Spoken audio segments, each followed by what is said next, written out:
Zorgen moet je doen, niet maken. Zorg is persoonlijk. Onze jongste patiënten krijgen daarom bij de huisartsenspoedpost ook een persoonlijke behandeling.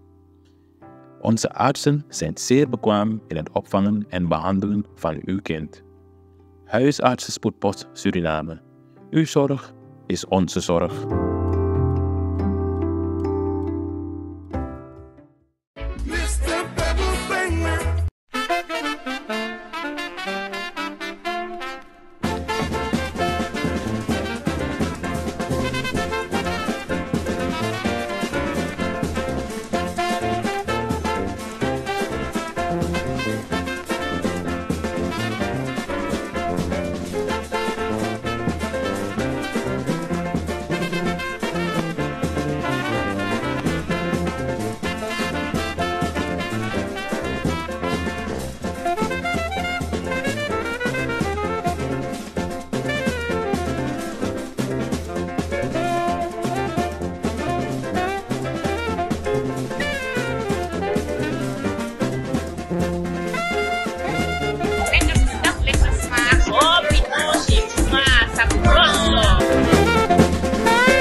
Trade Logistics aan de Indira Gandhiweg 619A en Direct Freight Services aan de Polakstraat 10 te Paramaribo is een logistiek dienstverlenend bedrijf dat lucht- en zeevracht verstuurt voor zowel bedrijven als particulieren naar bestemmingen wereldwijd. We zijn langer dan 10 jaar actief op de expediteursmarkt in Nederland en we zijn een vertrouwd adres binnen de gemeenschap. We kunnen van alles voor u verzenden, zoals geschenkpakketten, auto's, fietsen, handelszendingen en containers.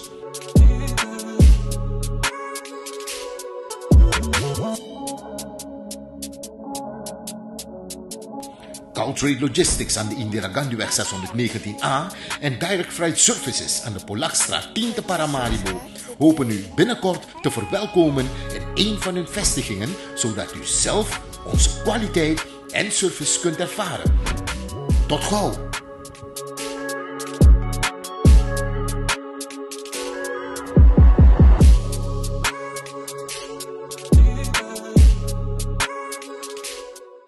Kijkers, en we zijn hier met meneer Parmeser.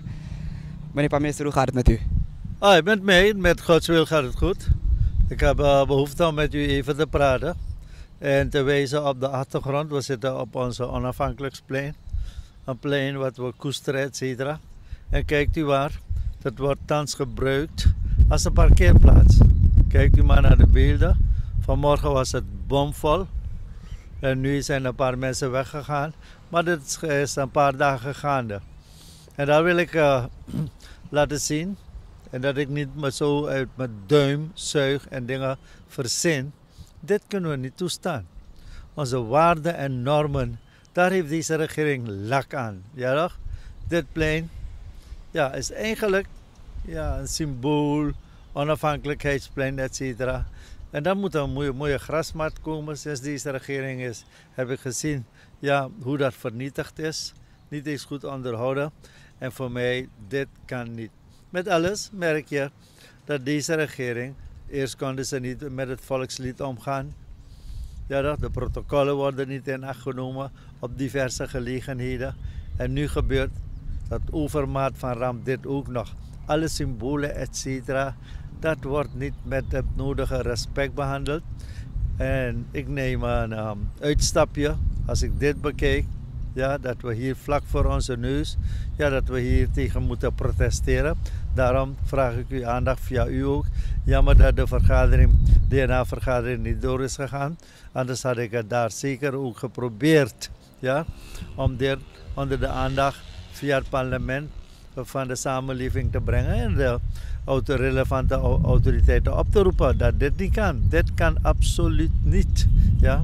Tweedens is als ik een uitstapje maak, dan merk je ook hoe vaak heb ik in het parlement niet gesproken over de houding van de Guyanese autoriteiten. Onze visgronden, daar wouden ze 150 visvergunningen En wij zijn zo beledigd daaromtrent. Ik heb dat keer op keer aangehaald en hier duidelijk aangevraagd. Hebt u beloofd of niet? Zegt u in naar duidelijke bewoordingen ja of nee? Dat kan men tot vandaag niet zeggen, ja, in die termen. Je merkt dat de vicepresident, relevante ministers, etc. ons hier omtrent enorm beledigen. En dan merk je, laat me nemen eerst de bezetting van ons grondgebied in het Tigri-gebied door de Guyanezen. Dat is tegen de afspraken in dat dat een voorlopig, ja, geen militaire en andere activiteiten verricht zouden worden. Guyana gaat met grote voortvarendheid verrichten ze beheersdaden daar. En de Guyanese president heeft min of meer in zijn bewoordingen gezegd dat is afgestemd met onze president. En toen ik dat hoorde, dacht ik, hoe kan dat nou? Ja toch? Ik heb hier gevraagd of dat ook waar is. Ik krijg geen reactie daaromtrent. Maar anyhow, reactie of niet van de regering, dat kunnen we ook niet accepteren op zo'n manier. En wij laten dat toe. We hebben een leger. Het leger is daar om onze grenzen te bewaken. Wat doet het leger nu? Ik heb vaak gevraagd, vanaf 2021 timmer ik consequent, ja, hier in het parlement over de houding van de Guyanezen. Consequent vraag ik om daar, laten we zelf daar naartoe gaan om te kijken. Consequent vraag ik, laten we vluchten, etc. daar uitvoeren om te kijken wat er daar gebeurt. Never, nooit. Onze regering, we hebben zoveel kansen laten liggen. Toen Venezuela, de kwestie van Venezuela, dat ze meer dan de helft van Guyana, ja, claimen, is dat gebracht door de president van Guyana op de agenda van CARICOM staatshoofden. Nou, dat was een gelegenheid dat onze president ook de houding van Guyana in het Tigri-gebied, ja, daarop zou agenderen. Dat is niet gebeurd. Nu Guyana dit doet op ons grondgebied, met militaire vliegvelden, hele uitbreiding van het vliegveld, dat de luchtmacht van het daarna kan gaan onder het mom van humanitaire hulp. Nee, never, dat niet. Zij zijn bezig daar hun aanwezigheid te versterken. Dat is nu weer een reden geweest dat we zeggen, brengt u op de agenda. De president is nu naar Barbados. Staatshoofden die daar bijeenkomen. Ik kan u zeggen dat het door Suriname mogelijk, ja, niet op de agenda is geplaatst. Ik hoop het wel. Ik hoop het wel. Al die teleurstellingen. En nu lees ik dat Suriname Guyana gaat ondersteunen tegen de kwestie van Venezuela. Maar waar is onze eigen agenda? Ja, toch? Dat is triest en triest. En dit soort zaken, dat kunnen ver gaan. Wij hebben dit land. Onze voorouders zijn hier gekomen. De inheemsen, de Indianen, hebben ons met open armen ontvangen. Ja, toch?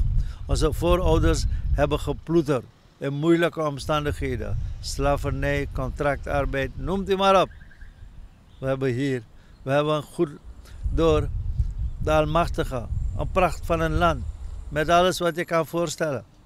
Goed mineralen, goud, olie, diamant, noem maar op. En daarnaast nog, de bodem is zo vruchtbaar. Rijk aan visgronden, noem maar op. Dat moeten we toch tenminste beschermen. En dat is wat ik oproep, dat deze regering, wat dat betreft, mij enorm teleurstelt. Daar heb ik het nog zwak uitgedrukt. Nee, ik roep de regering op. En de president, ja, met name, dat hij moet opstaan. Opstaan om voor onze soevereiniteit te bewaken. Want dat is een van de hoofdtaken van een staatshoofd, van een president. Ja, bescherm onze soevereiniteit. Onze soevereiniteit is in het geding. En ik heb ook een vraag voor u, meneer Parmeester.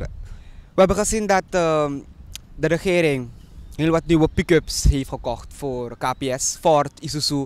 En we horen heel veel dingen over deze aanbestedingen op social media. De mensen zeggen het is niet goed of ze hebben te veel geld verspild daaraan. Denkt u dat dat zo is?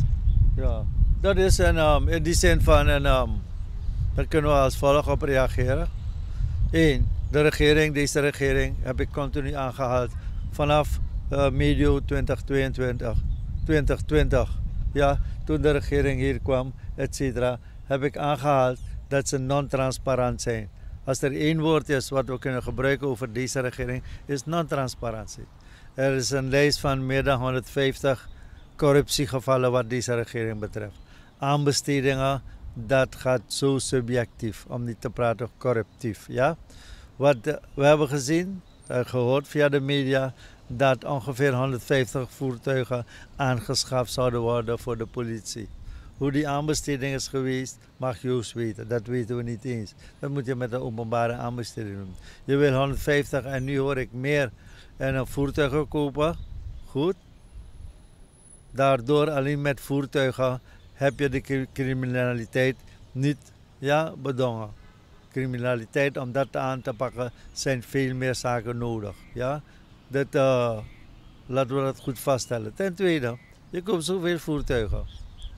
Een paar maanden terug, continu hoorde je dat er geen brandstof was voor die voertuigen.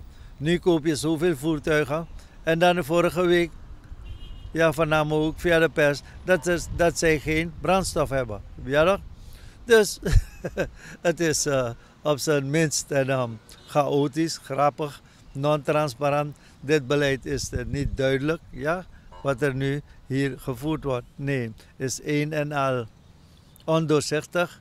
En eigenlijk, we wachten op de nieuwe regering om te kijken, ja toch? Kijkt u maar hier, ja toch? Dan gaat de minister of zoiets met een stuk of 6, 7 volgauto's, ja? Allemaal met hele dure auto's, ja? Dat is wat de regering betreft. De regering is kampioen in dit soort showzaken. Maar te kijken, ik ben haast iedere dag op het veld, ja? En we kijken wat voor in moeilijke omstandigheden de mensen leven en wonen. Dat dient de prioriteit te hebben. We zien dat wat onderwijs betreft heel wat schoollokalen gebouwd moeten worden. Dat dient prioriteit te hebben. We zien de gezondheidszorg heel wat verwaarlozing. Mensen kunnen niet naar de arts gaan. Mensen kunnen geen bijbetalingen doen voor medicijnen, etc. De openbare gezondheid gaat achteruit. Maar vergeet niet dat heel wat ziektes ook veroorzaakt worden vanwege het wanbeleid van de regering. Namelijk, vuil wordt niet opgehaald. Broedplaats voor allerlei ziekten, katten en ratten en noem maar op. Ziekten van Weil. Ach, ik hoef u daarmee niet te vermoeien. Kortom, een van de eerste dingen die de komende regering moet doen, en dat hebben we steeds gedaan als de NDP-regering. Iedere keer wanneer we komen, moeten we enorm veel vuil ophalen. Het land moet schoon. Kijkt u maar alleen naar Paramaribo. Hoe vies en vuil is. Op haast iedere hoek zie je vuil gedumpt. Nee, dat kunnen we niet hebben. Dat kunnen we niet hebben. En daarom is de tijd aangebroken dat ik via u iedereen oproep om die verandering te brengen. Dit kan op deze manier niet. En dat is mijn insteek in de komende dagen. Dat we die verandering moeten hebben. En mijn bijdrage is om via NDP de bijdrage te leveren dat we een ander beleid gaan voeren met elkaar. Dank u wel, meneer Parmeester. En natuurlijk dat u ook Kulturu TV heeft gesproken omtrent al deze zaken. Ja, dank u wel en succes u. Dank u wel. Kijkers, dit is wat de heer Parmeester bedoelde. Op het Onafhankelijkheidsplein en voor het Presidentieel Paleis dat er auto's worden geparkeerd. Dit hebben we nooit gezien, maar de laatste tijden komt het heel vaak voor. Kijkers, Krishna Lakpat van Kulturu TV. Vergeet jullie niet te liken en te subscriben op ons YouTube kanaal. En ik zie u bij de volgende. Vaderland, Suriname is mijn vaderland.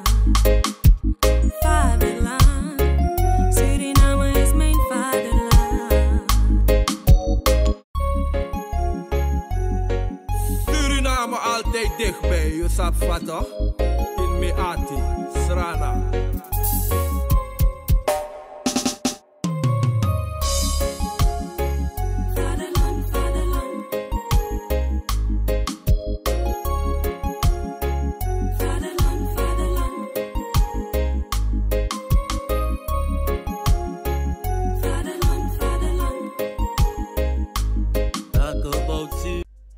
Ben jij een gedupeerde van de toeslagenaffaire, ouder, kind of ex-partner?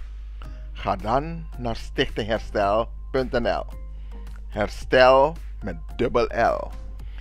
Met Stichting Herstel kom je er wel.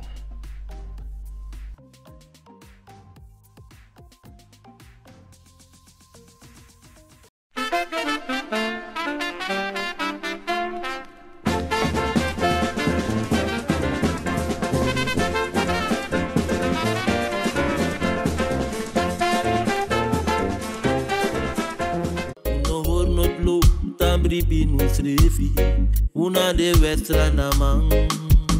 Vaderland, Suriname is je vaderland. www.kulturu.com for the generation then.